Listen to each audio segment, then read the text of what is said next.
The Princess of Wales grew up in Park House on the Sandringham estate. Diana's mother, Frances Ruth Roche, was reportedly forced to give up her children in a custody battle after a bitter divorce.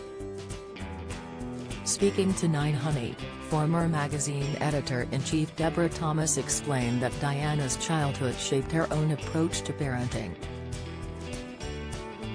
The royal commentator said, "She had a very unhappy childhood, she didn't want that for her children."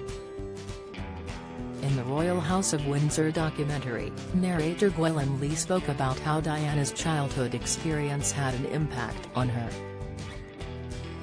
He said, a witness to her parents' acrimonious divorce, she and her siblings were the subjects of a bitter custody battle. As a result, Diana's mother had to give up her children. Diana later admitted she had been haunted by the crunch of the gravel as her mother departed.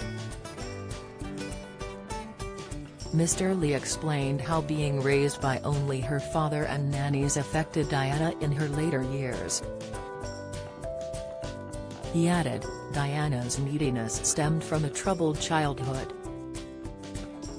Diana's youngest son Harry has said he also wants to break the cycle of the pain and suffering when raising his children. The Duke and Duchess of Sussex have a 2-year-old son Archie and are expecting a daughter in the summer. Speaking on the podcast Armchair Expert with Dax Shepard last month, Harry spoke about how he wants to raise his children differently. He said, "There is no blame. I don't think we should be pointing the finger or blaming anybody. But certainly when it comes to parenting, if I've experienced some form of pain or suffering because of the pain or suffering that perhaps my father or my parents had suffered, I'm going to make sure I break that cycle so that I don't pass it on, basically.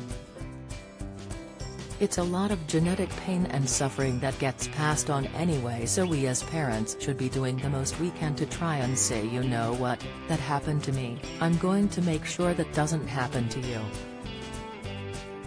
Harry went on to describe how his father Prince Charles treated me the way he was treated.